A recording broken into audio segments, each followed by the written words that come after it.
I need to be really honest. We're in trouble right now. We all know our nation is coming apart, and we've got a lot of problems.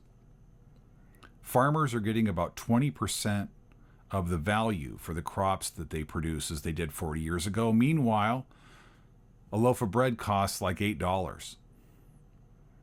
Increasing wealth and income inequality is affecting the economy in local towns and cities and rural areas. We see Veterans Administration cuts happening to people who were promised better. Folk can't find homes that are affordable enough for them. And so we see a lot of folk being homeless. We see National Guard and even military folk in our streets, a mission they didn't sign up for in their honorable service. And we all think we're so polarized, yet in study after study, we find that Americans agree on way more than we think we do. Y'all, we have a whole of society problem here. And we need a whole of society response. We've experienced 60 years of isolation of individuals not knowing individuals and groups not knowing groups. And into that gap of us not knowing each other, social media companies have come in. They make money by making us fearful. They tell us that some other group we really don't know and we really don't trust is a threat to us, and they figured out that that's how they can make money. And they're destroying our country as they do it. We need to stop waiting for someone else to fix the whole thing, for some politician or some, party to come in and fix everything. We need to do what we can do and do that together. It's time to come together and get to know our neighbors, to get isolated groups together so they can get to see each other as human beings, to get informed about how our democracy is supposed to work, to create spaces where we can talk to each other across all kinds of parties and politics and ideas. We need to understand what our problems are locally and create local transpartisan groups to rebuild our society again from the ground up, neighbor by neighbor, group from group, town by town, and neighborhood by neighborhood. We need to stop giving all our power away. We're Americans. When we see a problem, we don't just wait around, we get to work on it. Well, it's time to get to work on it. We need churches, mosques, temples, service clubs, cultural centers to gather our diverse neighbors to know each other. We need people to remain passionate about the causes and groups that they care about. We need groups that are working to strengthen local civic engagement, working to strengthen democracy, to keep doing their work, but we also need something more. We need all these organizations to work to create local transpartisan civic hubs together. Now, I know what faith leaders are thinking. They're thinking that you don't want to get involved in politics. Well, I've been a pastor for 35 years. I understand that.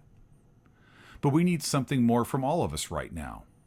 Because every single one of your members is impacted by all these issues, by the policies of the day.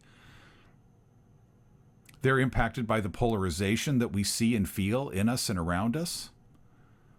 And you bring important values to the conversation, like respecting other people and striving for the truth and being willing to admit a mistake.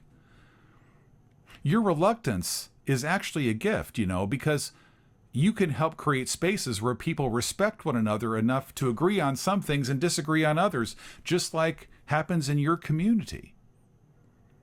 You all have kept community together for the last 60 years when everybody's been walking away from community. It's time to bring that gift back out to your larger neighborhood and city with others. I know what people with causes are thinking, that you want to stay focused on your issue, that you have a theory of change that will work if you just stay focused on that, and you have limited time and resources, like I understand. I've worked for over 10 years to counter anti-Muslim bigotry in Washington State and beyond. I've even risked my safety to do that. But we need something more from you right now.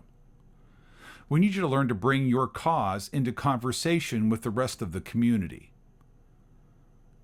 We need you to learn to talk with people and listen to them instead of canceling them or raging at them. We need you to learn to work with people who disagree with you on some things, but who agree with you on others. Because all of us change in different ways. And it's a complicated world, and we're complicated beings. I know nonprofits that work to strengthen civic life. I know what you're thinking. I run an organization like that too. Our donors are happy when we increase the number of participants, and they're not so happy when we partner with others to have a greater collective impact. Because some of the people we work with, they might move on to the next organization. But we need something more. We need to learn how to work together in a much more focused and cooperative way. This moment requires all of us to do something more than what we've been doing. We need all of us to gather neighbors to see each other as human, to learn how to be active members in this democracy, and to help form civic hubs across Washington state and indeed the nation. Our nation is coming apart, and we can either keep doing the same thing we've been doing and keep coming up short, or we can start working together in our local communities and rebuild our democracy and rebuild our society from the ground up. And look, this won't fix everything all at once. Reality is more complicated than that. But it's better than watching TV, YouTube, or listening to podcasts while the world burns. It's better than just, seeking our own individual organizational mission in ways that are great, but are kind of insufficient. It's time for all of us to wake up and get to work together. Did you hear me? It is time for us all to wake up. I believe it's not too late. I believe that when faith communities, nonprofits, civic clubs, pro-democracy groups come together in a whole of society response, that we have the power, that we the people have the power to form a more perfect union. I believe that. I believe it is not too late. I believe we don't have to live like this. And so what we're doing to try to help gather us all together is the Thriving Together Civic Innovation Network for Washington State. And we want to build a society in which all belong and all can thrive, no exceptions. No exceptions. And we need people from the left, from the middle, from the right.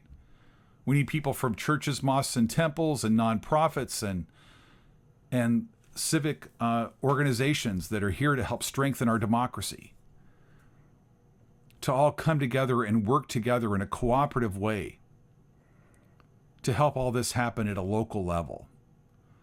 So that instead of only seeing the news or only hearing the podcast or only hearing the bad news, we can start to see in each other's eyes that we can, in fact, build a better society together. That we do have the power together and that we're Americans.